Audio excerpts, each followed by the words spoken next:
అసలు ఏంటి, ఎలా వచ్చావు? కాకతాళీయంగా జరిగిందా సినిమా రంగ ప్రవేశం అనేది? ఎలా జరిగింది ఈ టీవీ సీరియల్స్కి? అది నేను 3 years ఉన్నప్పుడు అనమాట. సో మా మమ్మీకి ఒక ఆంటీ పరిచయం అనమాట. లైక్ ప్రొడక్షన్లో చేస్తారంట ఆవిడ, ఇండస్ట్రీలో. ప్రొడక్షన్లో. అయితే అప్పుడు చిన్నగా బుద్ధిగా ఉండేదాన్ని. సో బాగుంది, ఫొటోస్ నంబర్ ఇస్తాను వెళ్ళండి ఆఫీసులకి అని. సో ఆవిడ చెప్తే అలా వెళ్ళామన్నమాట. ఓకే. అలా తిరిగి ఒక మూవీలో చేస్తే దాంట్లో చూసి వేరే ఫస్ట్ మూవీ అవకాశం వచ్చిందా, సీరియల్స్ వచ్చిందా? మూవీస్ మహారథి వచ్చింది. బాలయ్య బాబు సినిమా మహారథికి అవకాశం వచ్చింది, కానీ కొంచెం ఎత్తుకోవడానికి పెద్దగయ్యా అని ఇంకా చేయలేదు. అందుకని అది చేజారిపోయింది అవకాశం. అంతే, వచ్చి మిస్ అయింది. తర్వాత సీరియల్స్ వైపా? తర్వాత అంతేగా, ఆహ్వానం సీరియల్స్. ఆహ్వానం సీరియల్. ఓకే, అది మంచి ఎట్లాంటి పాత్ర అది?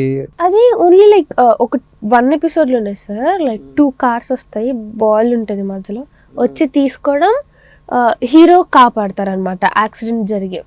ఓకే. సో ఆ షాట్, ఫస్ట్ షాట్. కానీ ఈ సీరియల్స్ అన్నింటిలో బాగా పేరు తెచ్చింది కోయిలమ్మేనా? అవును సార్, కోయిలమ్మ. అంటే కోయిలమ్మ ఛాన్స్ ఎలా వచ్చింది అది? అది ఆడిషన్కి వెళ్ళాం సార్. యాక్చువల్గా కోయిలమ్మ ఆడిషన్ జరిగేటప్పుడు చెప్పారనమాట, ఆడిషన్ జరుగుతుంది వెళ్ళండి అంటే. ఆర్కేకి ఆఫీస్కి వెళ్ళాము. సో ఒక లైక్ 3 papers ఇచ్చారనమాట డైలాగ్స్. సో అవన్నీ సింగిల్ షాట్, అంటే 1 long shotలో తీసాము. సో ఓకే అన్నారు. రాఘవేందర్ తాతయ్య గారు వచ్చి ఎత్తుకొని బాగా చేసావు అని లైక్ అలా చేసిన తర్వాత సో షూటింగ్ స్టార్ట్ అయింది. మరి యాక్టింగ్ పరంగా ఇలా చేయాలి అని ఎవరైనా చెప్పేవాళ్ళ స్టార్టింగ్లో?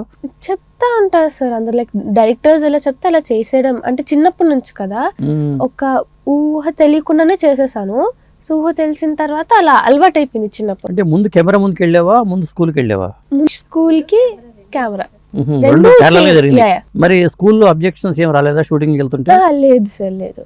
అప్పుడు స్టార్టింగ్ లో లేదు. స్కూల్ కూడా పర్మిషన్. అంటే 3 ఏళ్ళు అంటే మనకి ఏమి తెలియదు, తెలియదు చెప్పాలంటే. గుర్తు వస్తున్నాయా నీకేమన్నా స్టార్టింగ్ అప్పుడు? అసలు ఏమి, ఏ సంవత్సరం నుంచి గుర్తున్నాయి నీకు బాగా? కోయిలమ్మ నుంచి కొంచెం అప్పటిదాకా ఏదో చేసావు కానీ నీకేం తెలీదు, వాళ్ళు చెప్పింది చేసుకుంటూ వెళ్ళిపోయావు అంతే. కొన్ని యాక్టింగ్ పరంగా మీ మమ్మీ ఎక్కడన్నా డ్యాన్స్ నేర్పిద్దామని, యాక్టింగ్ స్కిల్స్ నేర్పిద్దామని ఏమైనా ఆలోచించారా అసలు? లేదు సార్, యాక్చువల్గా డాన్స్ని నేర్చుకున్నాను ఇంట్లోనే. ఒక 2-3 months వెళ్ళినాను అనుకుంటా క్లాసికల్ డాన్స్ కా? లేదు sir, normal western. But acting అయితే నేను నేర్చుకోలేదు ఇక్కడ. ఓకే, నేర్చుకోకుండా ఇప్పుడు నవరసాలు పలికించాలంటారు. నవరసాలు లేకుండా కళారంగం లేదు కదా, మరి నవరసాలు ఎలా పలికించగలవు? అదే సార్, ఒక వరం, ఎక్స్పీరియన్స్ తో వచ్చేసింది.